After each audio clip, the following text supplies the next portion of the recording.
भीष्म ने सुना कि राजा देवक के यहाँ एक सुंदरी एवं युक्ति दासी पुत्री है। उन्होंने उसे मांगकर परम ज्ञानी विदुर जी के साथ उसका विवाह कर दिया। उसके गर्भ से विदुर के समान ही कई पुत्र उत्पन्न हुए। धृतराष्ट्र के पुत्रों का जन्म और नाम। वैशंपायन जी ने कहा, एक बार महर्षि व्यास हस्तिनापुर में गांधारी के पास आए। गांधारी ने सेवा शुश्रूषा करके उन्हें बहुत संतुष्ट किया। तब उन्होंने उससे वर मांगने को कहा। गांधारी ने अपने पति के समान ही बलवान 100 पुत्र होने का वर मांगा। इससे समय पर उससे गर्भ रहा और वह 2 वर्ष तक पेट में ही रुका रहा। इस बीच में कुंती के गर्भ से युधिष्ठिर का जन्म हो चुका था। स्त्री स्वभाववश गांधारी घबरा गई और अपने पति धृतराष्ट्र से छिपाकर इसने गर्भ गिरा दिया। इसके पेट से लोहे के गोले के समान एक मांसपिंड निकला। 2 वर्ष पेट में रहने के बाद भी उसका यह कड़ापन देखकर गांधारी ने उसे फेंक देने का विचार किया।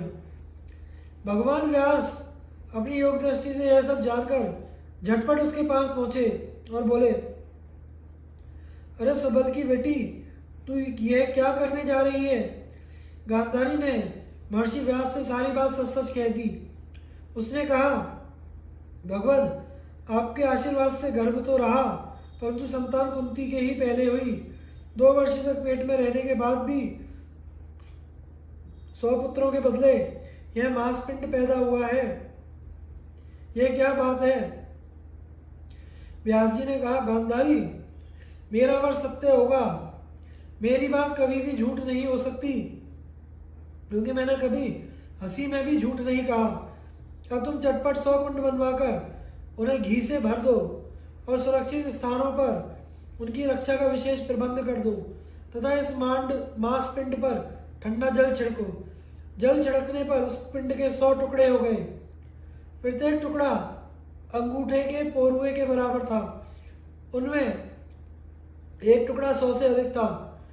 व्यास जी की आज्ञा के अनुसार जब सब टुकड़े कुंडों में रख दिए गए, तब उन्होंने कहा, इन्हें 2 वर्ष के बाद खोलना। इतना कहकर वे तपस्या करने चले गए।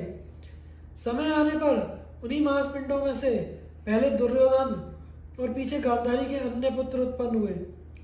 यह बात कही जा चुकी है कि दुर्योधन का जन्म होने के पहले ही युधिष्ठिर का जन्म हो चुका था।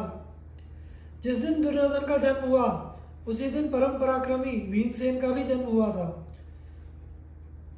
दुर्योधन जन्मते